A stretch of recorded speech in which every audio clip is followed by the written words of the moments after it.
Pirated SPG. Striktong patnubay at gabay ng magulang ang kailangan. Maaaring may masiselang tema, lengguwahe, karahasan, sexual, horror o droga na hindi angkop sa mga bata.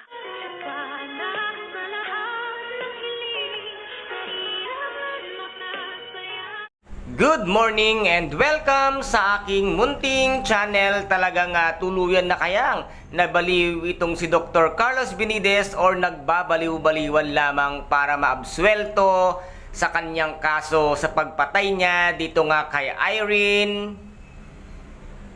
na kanyang tunay na asawa na kanyang pinakasalan. At dito nga ay makikita mo dito sa hospital na kung saan nga ngayon ay confine ito nga si Dr. Carlos Benitez ay talagang nakikita daw niya itong ang si Moira at papatayin daw siya nitong si Moira. Ito palang ata yung baliw na nakakakilala at nakakabanggit nga ng pangalan ng isang taong kanyang kaaway or isang taong namayapa na nga ba itong ang si Moira. Ito ay kitang-kita kung gaano nga kagaling umakting ito nga si Dr. Carlos Benitez na siya ay nagbabaliwan lamang at nag-iisip bata pa nga siya para makuha niya muli ang simpatya nga nito nga si Miss Lynette Santos. At dito nga ay biglang hinawakan nitong si Dr. Carlos Benitez sa braso niya nga itong si Miss Lynette Santos. At kitang-kita mo na biglang bumalik ang kanyang dating reaksyon na kung paano nga siya magalit at makikita mo na hindi nga siya tunay na baliw. At dito naman ay inain dyan nga itong si Miss Lynette Santos, itong si Dr. RJ Tanyag sa kanilang usapan na siya nga ay mamimili ng mga furniture at gamit nga sa kanyang opisina. At dito naman ay laking gulat nga din ni Doc RJ nang makita niya si Doc Katie at ito pala ang kinausap nga ni Miss Lynette Santos para samahang mamili itong si Doc RJ. At dito naman ay medyo nag-high temper nga itong si Doc RJ kung kaya't agad-agad siyang bumalik sa Apex Medical Hospital.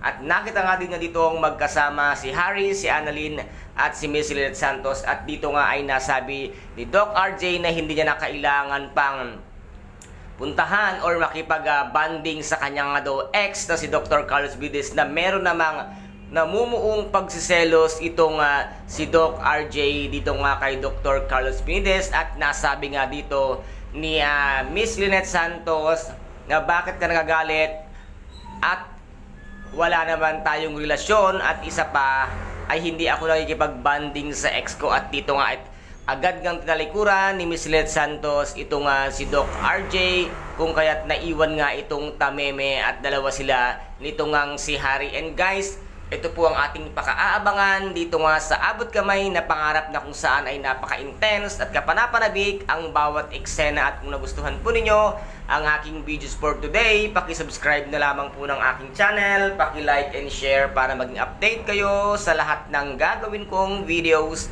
Maraming salamat po. Ingat, God bless and bye-bye!